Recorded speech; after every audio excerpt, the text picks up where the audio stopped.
should the federal government, be taking more control and determining who gets what testing when? Simply because if you're always going to have more demand than there are resources for it, inevitably what happens in situations like that is that the wealthiest areas, the wealthiest people, get to have these tests whenever they want. I coughed today, so I'm going to go get a test.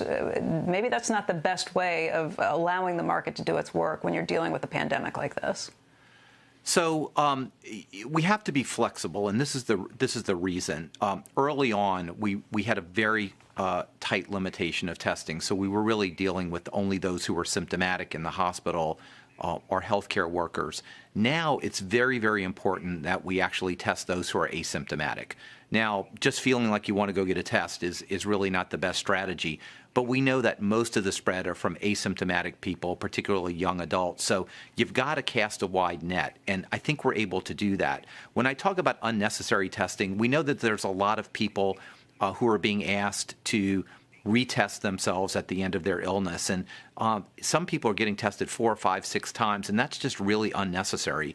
According to the guidelines, if you're 10 days since the onset of your illness and at least 3 days asymptomatic, you're fine. You're not going to shed the virus. You can go back. It's like whoever has the flu, you never go back and get tested 2 or 3 times for the flu. Now, this is not the flu, but I try to draw that analogy. So we need to decrease those tests, but we also need to allow asymptomatic people to be tested. Look, I get it, though. I mean, you're right. It's not the flu. I don't worry about the 10 days after getting the flu, the thought that if I see my mother, I'm going to kill her. I mean, this is a different scenario.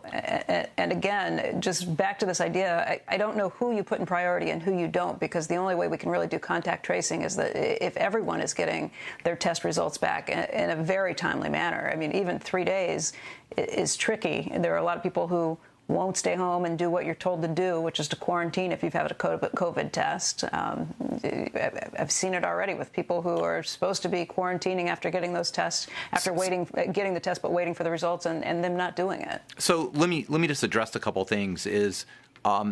There is a natural course of getting over this virus, and we know after 7 or 8 days since the onset, you're not shedding live virus. So if you have that 10-day window, you're not going to hurt your mother or grandmother. It's not necessary to get retested unless you're in a very special group. And in terms of turnaround time, look, I agree with you. We need to decrease the turnaround time to as minimal as possible. That's why half of our testing is within 24 hours of point of care.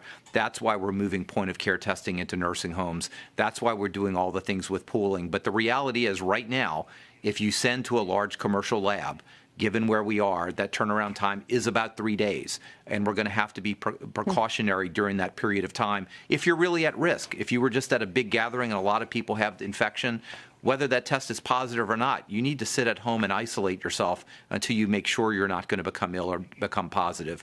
And very importantly, we know how to take care of this. Wear a mask, avoid big gatherings. Going to bars, particularly in those red zones, is not a good idea. And we certainly support closing indoor bars and limiting restaurants. And if you wear a mask and do those things, we don't need to close the economy. We can keep the economy open, but we've got to be absolutely disciplined and diligent about those simple measures and also include hand washing in that. Wearing a mask, avoid those gatherings, and we can fix this. And we're seeing that right now, even in the Sun Belt states. We're seeing the early indicators that the outbreak is starting to become managed by the percent positive cases and the ER visits going down. We have a long way to go, but I think we are turning this corner.